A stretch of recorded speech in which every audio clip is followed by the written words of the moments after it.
G'day, legends, and welcome to the Pot Noodle. I'm your host, Jared, and joining me is Liam. How are you going, Liam? Good, mate. Good. I was a wee bit stressed yesterday. When it was about 4 o'clock and my wife was leaving the house. I says, "Where are you going?" She says, "Oh, we Japanese have a very important erection to deal with." I was like, "Oh God." Turns out she was just going to vote, so I'm safe. I was wondering where this was going. And yeah, I wish I had that picture still uploaded, Liam, because I'll be saying I had a tire blowout on my car on the way home today. So yeah, there's a nice big hole, and I was gonna say that was the leftover of Liam's erection. Finally, something flatter than my jokes. Well played. There you go. Yep, there you go. So yeah, thanks everyone for tuning in. Really appreciate it. That's a nice one. G'day Scrappers.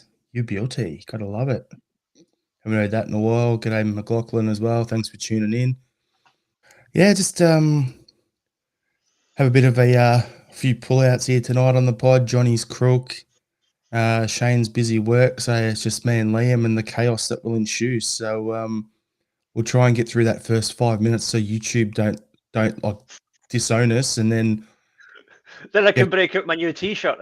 yeah, pretty loose it needs to get. So yeah, we'll roll straight into it. Celtic 3, Motherwell nil. So the starting lineup, we knew there'd be some changes after the Champions League game.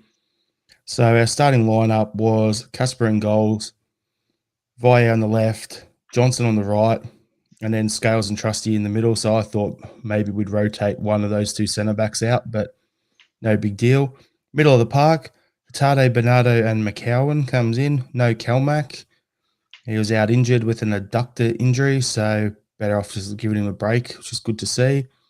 And then up front, Kyogo, Jamesy, and Maeda. I was a little shocked with that, Liam. I Hmm. thought probably Maeda would be the one who'd get rotated out before Kun did. I knew one of the wingers would probably get a game off. So, what was your thoughts on that?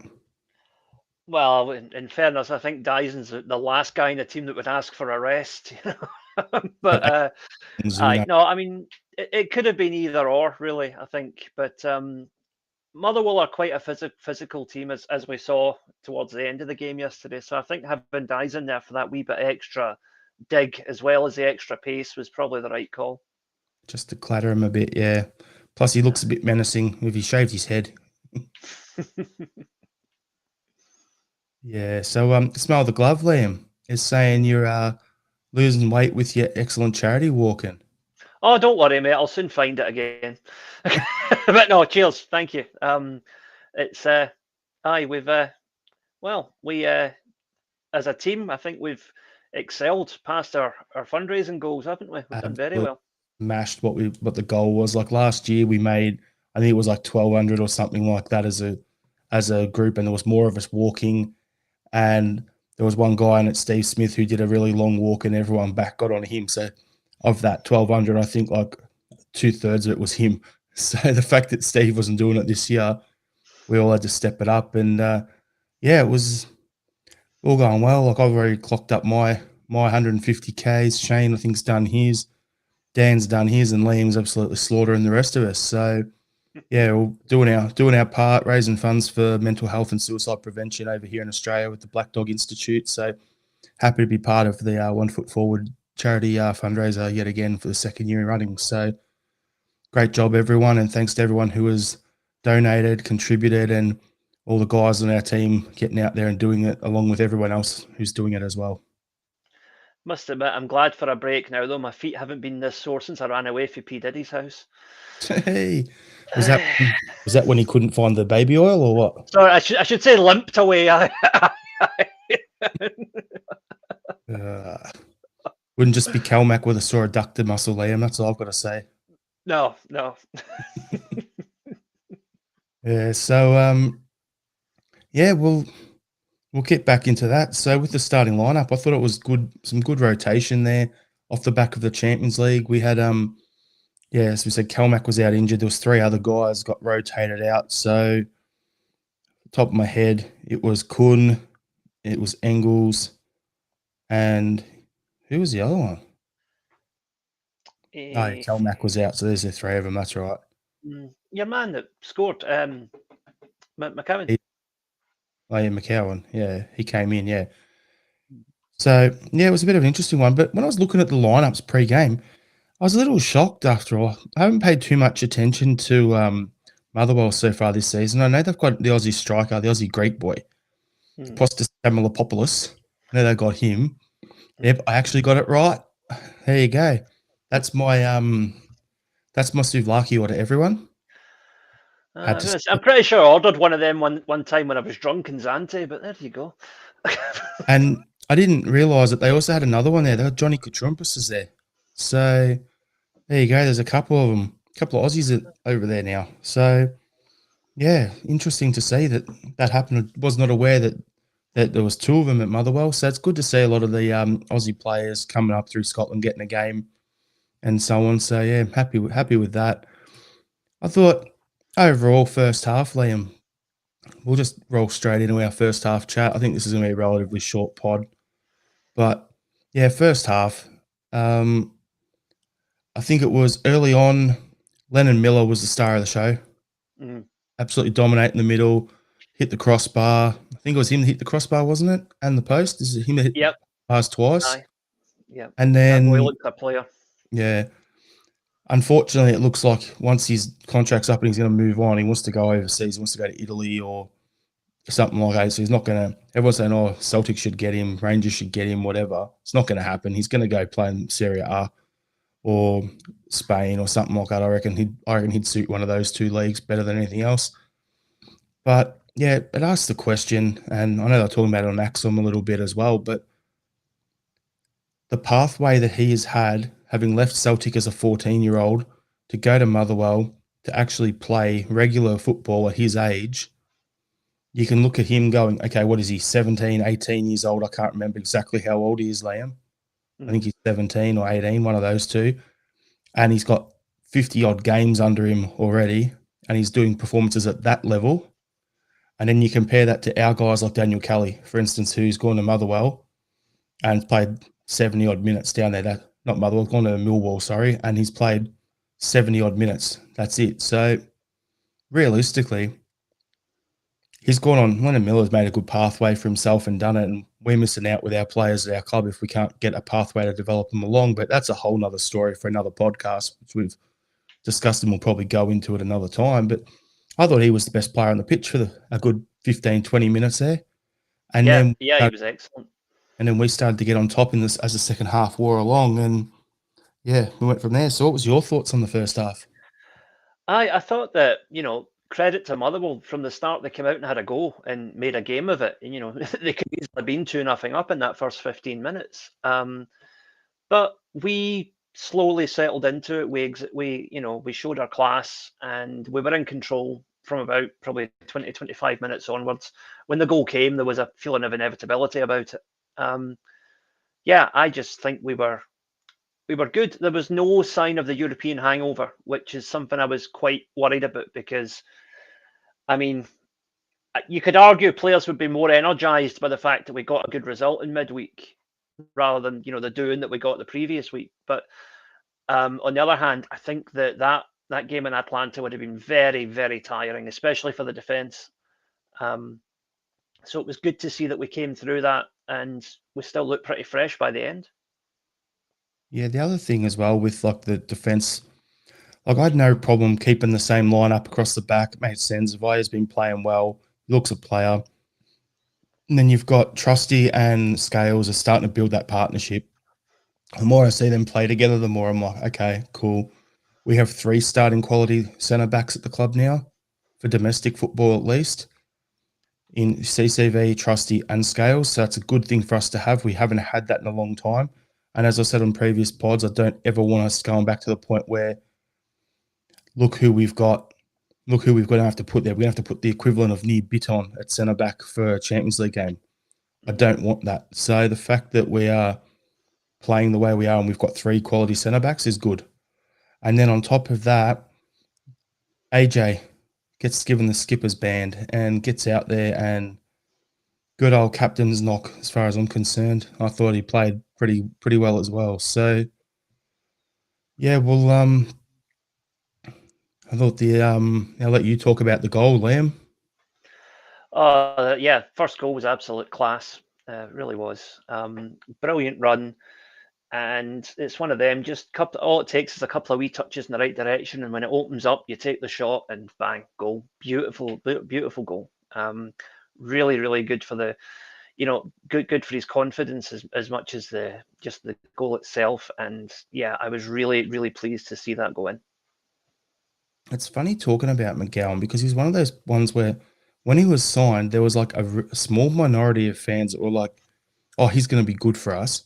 Mm, There was a majority of people going, "Oh, okay," and then there was a fair few people who were quite vocal saying, "Why are we buying from Dundee?" Well, I think he's basically so far in the couple of months he's been at the club, he's already paid his fee off twice over, in my opinion.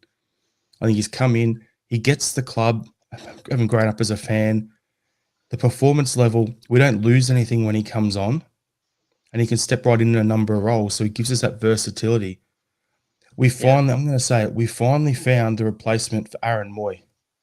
Mm, That's him in the exact role that he's playing at the moment is the role Aaron Moy played in that season, where he can uh, play as an 8, he can play as a 6, he can push forward if he needs to.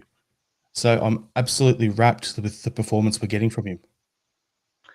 yeah, I mean the thing is, it's easy to say, oh, why are we signing players from Dundee, whatever. And I'm guilty of it as well. I'll admit, I was underwhelmed when we signed him, but it was purely based on my own ignorance. I don't think I've seen Dundee play a game apart from against Celtic probably for the last 5 years. Um, and you have to look at the bigger picture and think, well, that's probably the same sort of dismissive attitude that maybe somebody like Brighton might have had when they signed Matt O'Reilly. Some of their fans would be like, "Who's this guy from Scotland who can't even get in the Denmark squad?" And we all know what a player Matt O'Reilly is, but it's the same attitude, just at a slightly elevated level. So we need to be careful of that.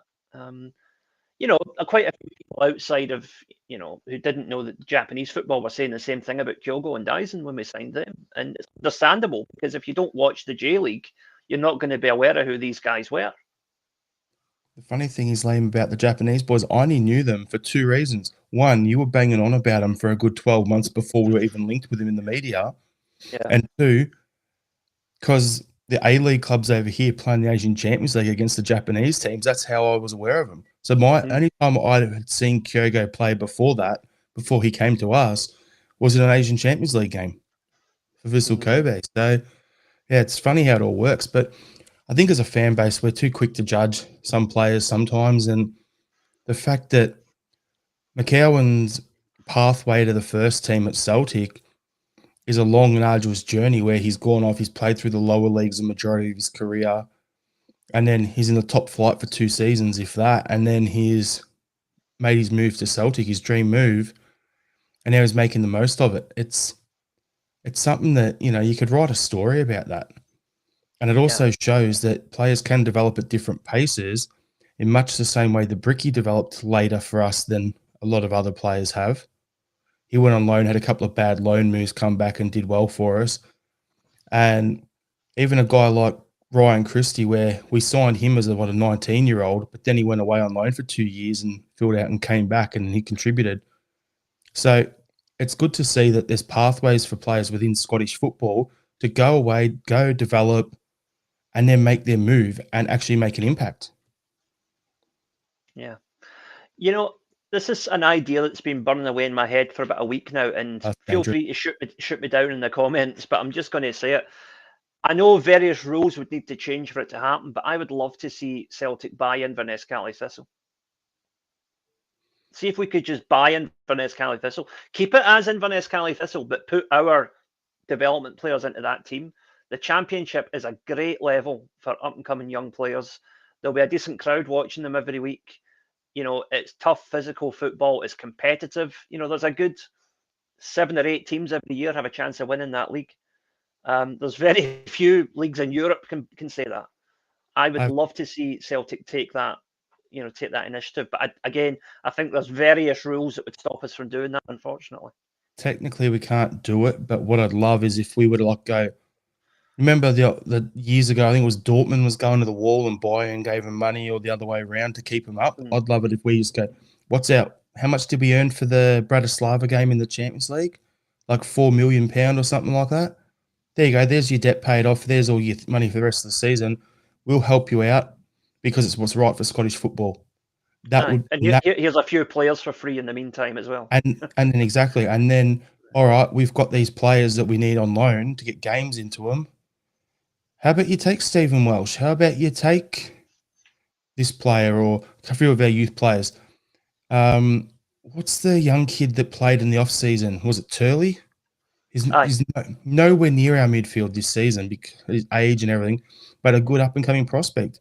Give him a season living in the Highlands or whatever it is, training up there, getting all the work done. It's going to toughen him up.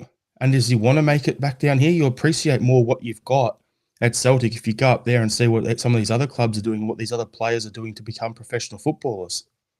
Yep. So I'm all for that if it was possible.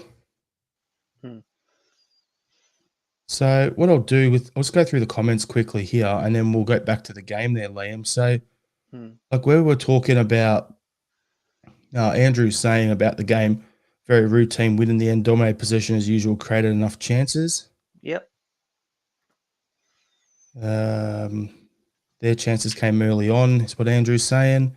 But once our midfielders settled in, it was one-way traffic, 100%. Like because that group of three midfielders hadn't played together, it was that. Smell the glove is saying, showed yesterday the number 6 role or CalMac role isn't as easy as you think. Took Bernardo the first half to get into it.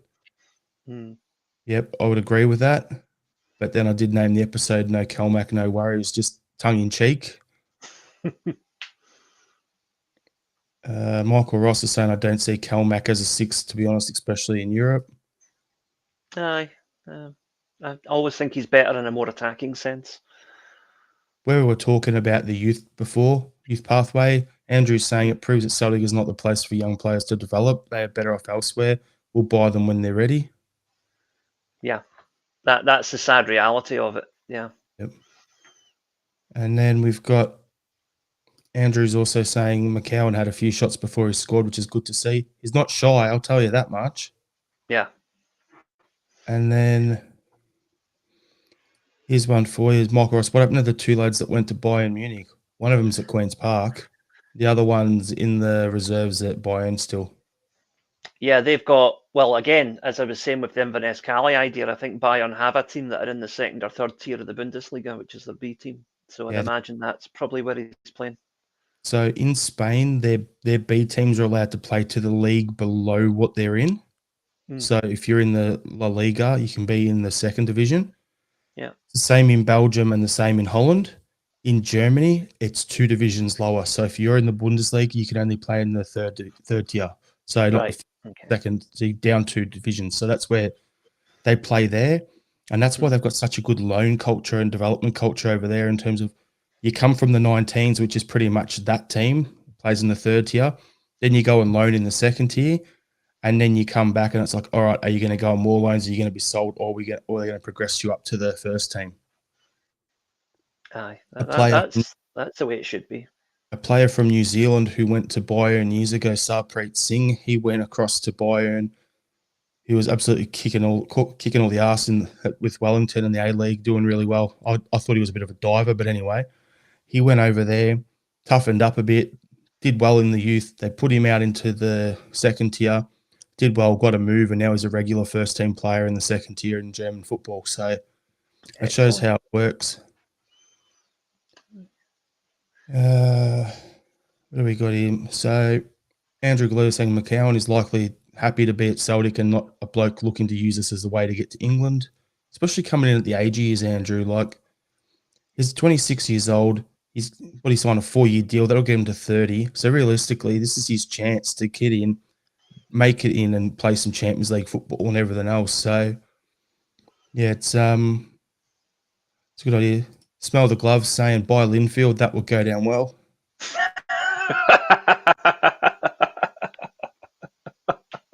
Robert Gibson is saying buy Western Sydney Wanderers if you want a scrappy shit team. That's the place to be. They can barely kick a ball. What, Linfield can? And then McLaughlin's saying problem is our third tier compared to Germany's third tier night and day. Probably, absolutely. So, and Robert, yes, there it is, and yes. We're safely 5 minutes in now. Well done. Thanks for holding off on that, Robert. Much appreciated. Yeah. It's stock standard. If Robert doesn't put Palmer as a wanker in his first 2 comments, then something's wrong. I'm going to have to say we need a health check on him. So, yeah, just with the game, Gowan's goal was good quality. Second half, yeah, we just grew into it, and as we went, and a few of the subs straightened things up, sped it up a little bit, and yeah, I just like the goal. We'll get into it. So, AJ's goal, Liam, pretty bloody good. Oh yeah, yeah. And then that's me summing it down. And then the one goal I'm going to say that I really liked in the second half was Eder. Such a simple, like, make a good run, cross goes in low on the deck, whizzed in there, and he just like, bang, one touch football straight in. That's the sort of goal we were getting from him late last season. And we haven't seen that sort of goals from him much this season. So when I saw that, I was like, there he is. That's the guy. I was rapt when I saw that one. So what was your takes on both goals? Yeah, I mean, Alistair Johnson is fast becoming one of my favourite players. Just the guy, I love his attitude. I love his post-match interviews. I love the way. I love the fact that he was made captain at the weekend. That's a really good. It's a good show of confidence in him from the manager, and he obviously relished it. Especially getting his goal, and yeah, just again, possible man of the match for me as well. I thought his all round, apart from the goal, his all round performance was excellent as well. And the Ida goal was now I am not comparing them in terms of ability, okay, but Yeah, you I are. remember when I had my season ticket back in the early 2000s, those were the kind of goals that Henrik Larsson would routinely score. Just appears from nowhere, bang, there's a goal, and the build up is slick, and then there's just one touch and it's in the net. And it was really good to see a Celtic striker doing that again. It's not happened as often since Larsson as it should have. Yep, agreed. So there was an interesting thing. I'm just trying to figure it out here. So when in the 68th minute, when Valle come off, Lamb, did I see it right? Scales went to left back. Finally, we got to see the Scales at left back experiment. Trusty left centre back, CCV right centre back, or did we go to a back three and just let AJ just bomb on and do whatever he wanted? To be honest, I only saw about 15 minutes of highlights, so I can't really say for sure either way. But whatever it was, it worked, and it worked well. So it'd be a good experiment if we are, in a similar situation to the Atlanta game, for example, where we are kind of backs to the wall and we need to hold out. Experimenting with a back three is definitely something positive. Because remember that, Hatate can also slip in at fullback if he has to. That's another option. So, it's good that we have that flexibility in the team now. Interesting. Scales definitely to left back. Yeah, what you're saying, Liam, like even if it was a back three with wing backs and Alistair Johnson was your right wing back and you put Hatate at your left wing back, for instance, or Valle, you could do that as well. So yeah, it's a bit of a we've got options there, and it's good to see like players getting a look at him in a different position. I'd rather keep Scales at centre back, but yeah, we'll go from there. Michael Ross has gone here. Pot Noodle breaking news. Last week's competition winner is Robert Gibson. Well done, Robert. Your Lewis Palmer Celtic toppers in the post. You know what? I would not even want to send that to the guy. But for authenticity, I knocked one out on it before we put it in the post. Nah, you know why I wouldn't want? Because on the back of it, it's going to have a return to sender address. And all you can do is like wipe his ass on it or something and send it back to me. Brilliant.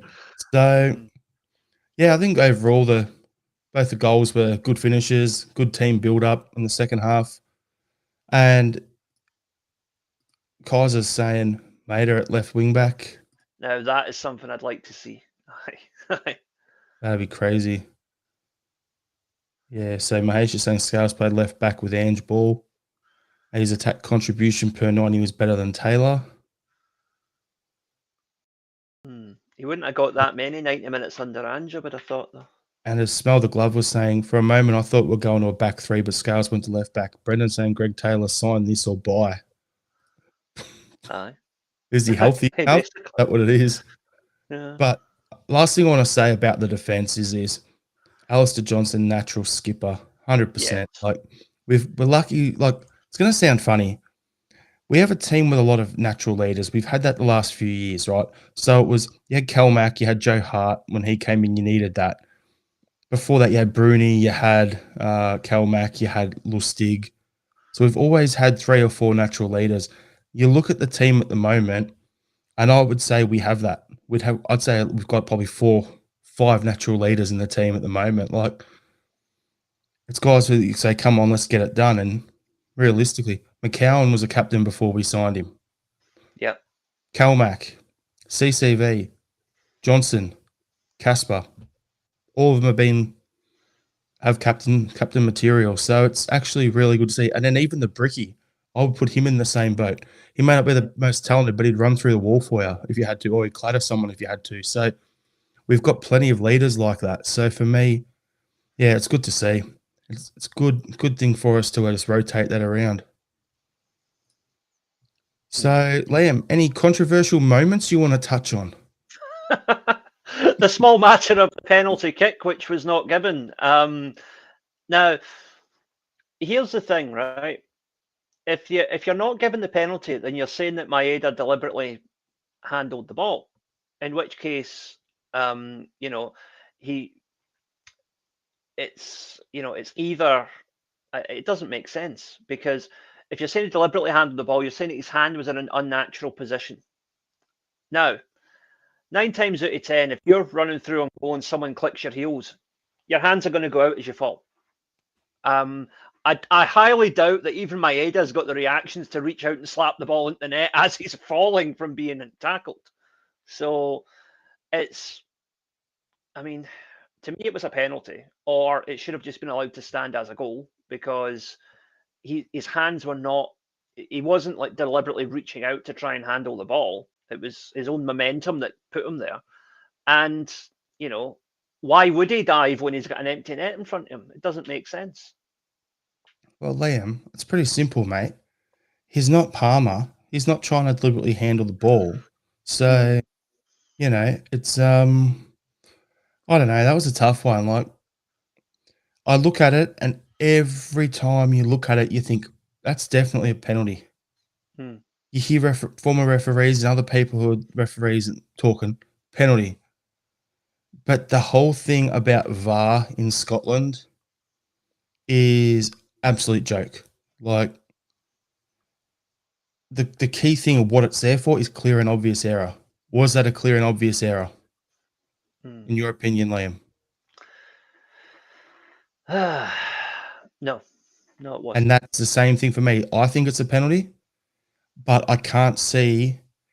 I'm seeing a lot of talk of people saying, "Oh, but VAR should have got involved on that." But it's not a clear and obvious error. It's one where it's been made. The referee has to make a decision. He made a decision. It was the wrong decision based on what happened.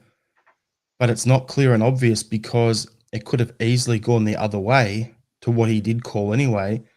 And if he called it the other way originally, we'd all be whinging the other way regardless.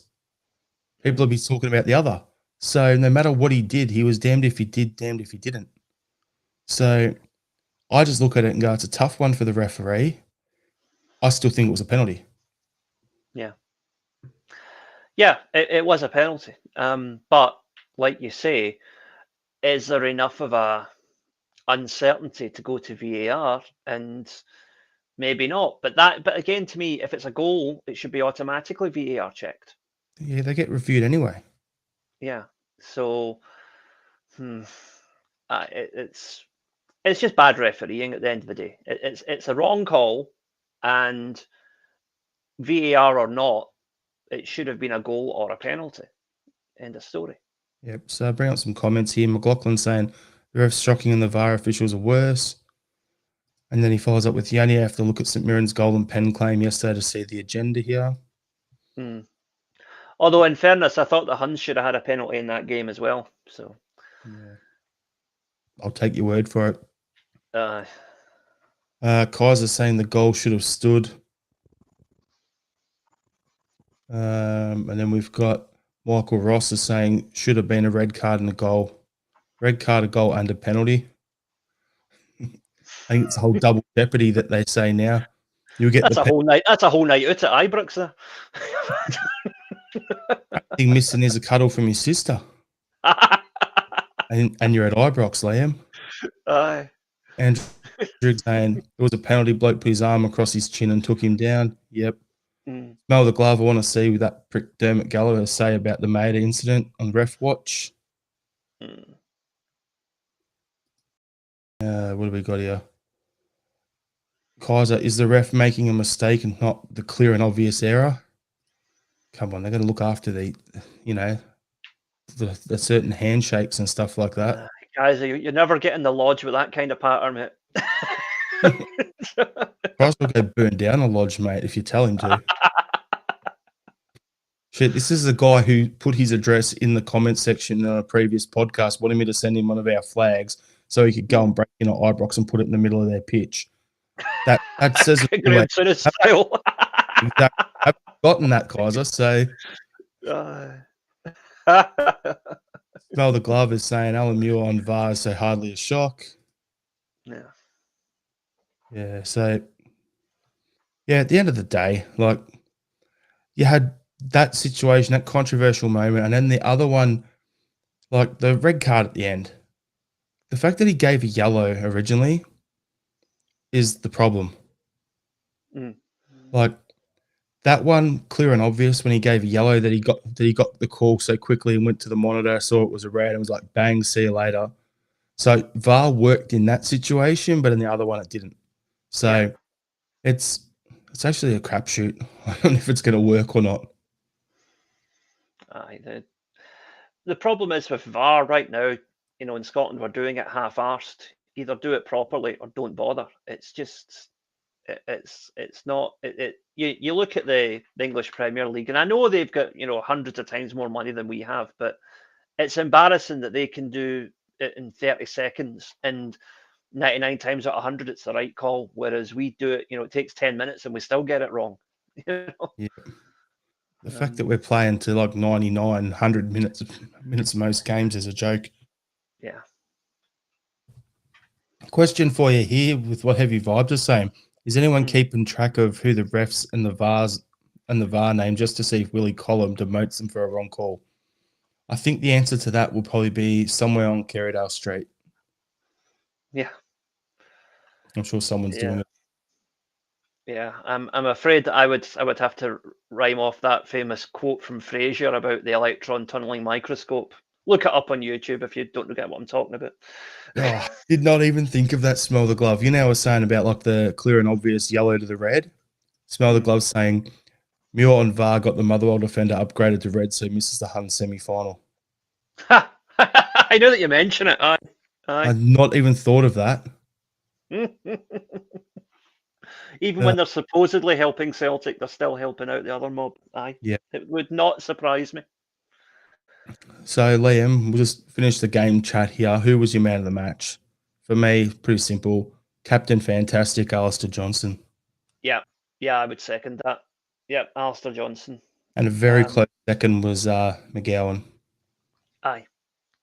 Two players who really, one deputising for our captain in terms of being the captain, the other one deputising for him in terms of his position, and both covered themselves very, very well.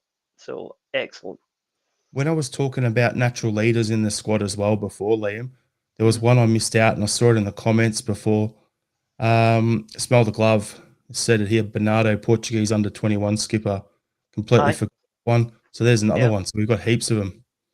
So this is kind of reminding me of, like the old Martin O'Neill team, how many leaders that team had. You got like Lambert, and you had Hartson and Sutton and so on and so on and so on. There was so many different skippers there. It was ridiculous. The thing is with that team, genuinely, probably you could name a starting 11 and any of them could be the captain and you wouldn't have a complaint about it. That's why I You know? stopped like halfway through that team because I didn't want to keep going and leave one out. Yeah. 'Cause I know you got Lennon in there and there's a few others, and I'm like, I'm going to stop here because if I keep going and I don't say someone, if I say if I was to say Bobo Baldy for a laugh, Yeah. then and I leave someone else out, I'm going to cop it in the comments. So I'll just stop halfway through. So yeah, anyone could have been skipper and even 2 or 3 on the bench. Yeah. So, yeah, good fun. So normally we would say, I'll give a shout out here saying, feel free to send through any random questions you want answered at the end of the pod and we'll get to them because we're flying along. So if you want to do that, go for it. But in the meantime, I'm also going to plug our website, CelticDownUnder.com. There's merchandise on there. There's drink bottles, there's T-shirts, there's hoodies. If you want to support the podcast, grab one of them. Buck Pass not included with the drink bottles, just make that clear. What was that? Buck Pass sold separately with the drink bottles. 100%. Yeah. See, I knew someone would say it, and they were the two I thought of as soon as I stopped. They were actually the two. As soon as I stopped where I was, I'm like, yeah, I'm going to cop it for Lenny and Jackie. But yeah, so we've got that. Also, if you're with the changes of time and that going on at the moment, with us going on to daylight savings, Scotland and all that coming off it. If you're watching on YouTube and you've done so, subscribe to the channel, but hit the notification bell so you get the notifications when we go live, just to make it a little bit easier for the next few weeks while we start to get the new routine of what times we're actually doing the pods and that. So do that if you can. And all our socials are on there as well. Give them a follow. But yeah, we'll get into the game. A little bit of a chat about the Dundee game on Wednesday night, which is a Thursday 6:45 a.m. kickoff for us over here. So that's going to be watch the first half and then go to work game for me. What are your general thoughts heading into the game, Liam? I think it's a good chance to maybe again rotate the squad a wee bit. That might be a game where, for example, Maeda gets a rest. We've got a big enough squad now that we can rotate for games like this. And you don't want to underestimate Dundee. They're not a bad team by any means, but it's a game that we should win. And I think we've got between the cup semi coming up and then the next European game. I would like to see those two games prioritized over the Dundee game. So hopefully a few changes. Yeah, but I think we'll say a few. We've got there was a comment here about before which has just disappeared off the screen, but yeah, we're saying about, do we make a whole bunch of changes especially with the midfield? So do we go the same midfield or do we keep it as is? For me, I think, Maeda get a break. It depends on what shape Eda's in terms of, did he cop a knock? Is he fine? Whatever. Do we give Dazen a run, keep him in the team, but play him as a striker instead of playing him on the wing for once, just to see what that looks like? Do we muck around a little bit? I don't want to do too much and be disrespectful, but yeah, midfield, keep CalMac out if he's still carrying an injury. We want to keep him for the game, the semi-final and the Champions League game against Leipzig. So yeah, I'd keep him out. Andrew Galea saying same midfield. And Michael Ross is making some great dick jokes here. You got to love it. That's a huge semi. Following on from yesterday's massive erection in Japan. Yeah. Yep. Smell the gloves saying I can see about 5-0 on Wednesday. No. So, possible. Yeah, for me, I think all up, it's going to be an interesting game. We'll get the win, but I think it's going to be a little bit awkward for the first 20 minutes or so, and then like pretty much the same as the Motherwell game. Then we'll get into the rhythm of it and go from there. So I'd be keeping the lineup pretty much how it was. The only thing I'll be doing is Naroski fit? Is Carter Vickers fit enough to play another half an hour and just build up his match fitness a bit? I wouldn't want to be putting him in too early, but doing that, I'd be giving the Bricky a run in this game. instead of Alistair Johnson. Hmm. So, yeah, I think it's going to be one for us where make a few changes, but not too many. I think it's another one where keep your main men on the bench, assuming they're fit, just in case we run into trouble. You want to have the option of, throwing the full strength team on at 60 minutes, whatever, if you have to. To me, this game's got Yang written all over it. I'm telling you. Yeah. This is a Yang game for me. Mm. Yeah, so what changes would you make, Liam, other than let's go for a most really ridiculous change. If you had something completely left field, a Lenny in the derby, that's what I call this, where he'd always do something completely stupid. What's your one? Start with Yang and Palmer on opposing wings. Robert's at it.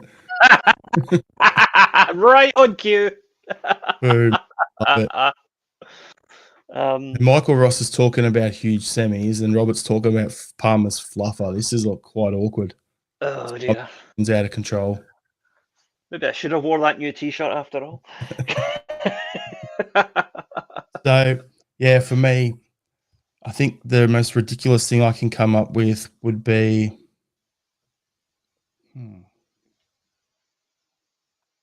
let's play the Bricky at striker. Why not? Heavy Vibes is saying Yang, Bricky, Taylor, CCV to start.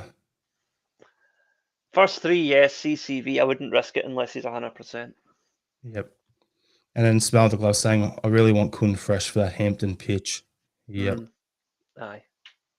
So I think the easiest way here, Liam, or what's your starting lineup going to be, and what's your score prediction? Okay, so Schmeichel in goal, Ralston, Trusty. I say we'll start with Scales and then bring CCV on maybe for the second half, and then Valle. Then midfield, I would go Bernardo, Hatate, and McCowan. And in the front three, as I said, Yang, Ida, and Palmer, with keeping Maeda, Kyogo, and Forrest on the bench as options to switch out the three of them if need be. So Michael Ross is saying Pot Noodle newsflash, next week's prize is a Yang Celtic top. Going for some silly stuff here. Kaiser saying Hatate plays left back, Scott Bain plays up front. Then we got here Michael Ross, Kyogo in goal. Hey, he could probably do it. Set up a deck chair and just relax, or a camping chair. McLaughlin saying Sinisalo, Rolston, Trusty, CCV, Taylor, Engels, Bernardo, McCowan, Kun, Kyogo, Forrest. Decent team, aye. You want to know what's funny? If you were to take out Rolston and Sinisalo and put Casper and AJ into that, that's a team that I wouldn't even be upset about playing against Leipzig. Yeah, it's a good shout. Aye. Smell the Glove saying Casper, Ralston, Trusty, Scales, Valle, CalMac, Engels, McGowan, Forrest, Ida, Yang. Not too far away from the team I picked out. That's not far from me either. Like, I'm looking at that going, yeah, for my lineup, it's Casper, Ralston, Trusty, Scales, Valle. Then I want Engels in the 6. I want to see him because that was the position he played in Germany. And then I'd play McCowan and Bernardo. And then, do I want to do that? Yeah. And then up front, I'm going to go Yang. I'm going to go Ida. And, yeah, it's a Jamesy day. Robert saying Palmer couldn't play up Periscope in a bubble bath. There we go. Not going to comment on that one. Mel the Glove is saying, yep, he really wants to see Engels as a 6. I want to see what all the talk's about. If that's his natural position, that's what he's played for years. I wouldn't mind seeing it. And this is a game where I think we could get away with it. Worst case scenario, you look at who else is out there with him. If it doesn't work, you can switch him and Bernardo around pretty quickly. So score prediction, Liam.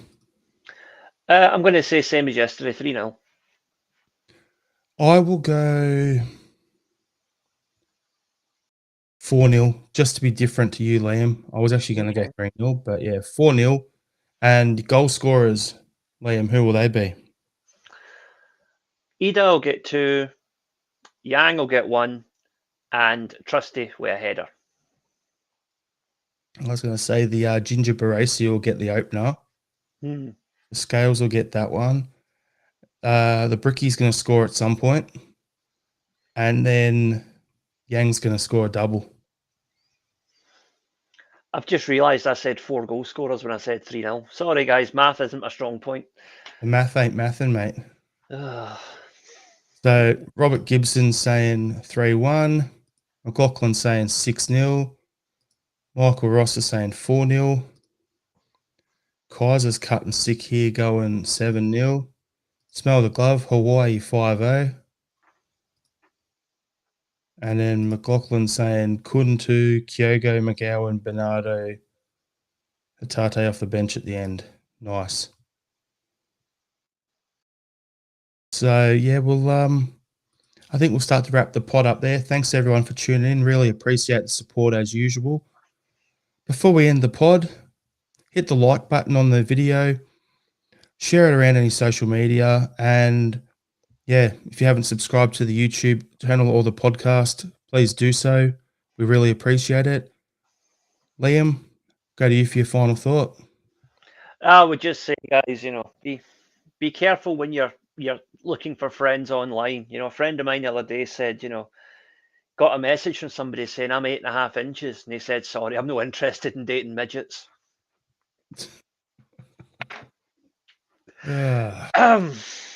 All I was going to say is to everyone in Melbourne driving up CityLink this evening who got slowed down to 40 Ks in a 80 zone, suffering your jocks. That was my fault. See you next week, guys. Hail, hail. Hail, hail.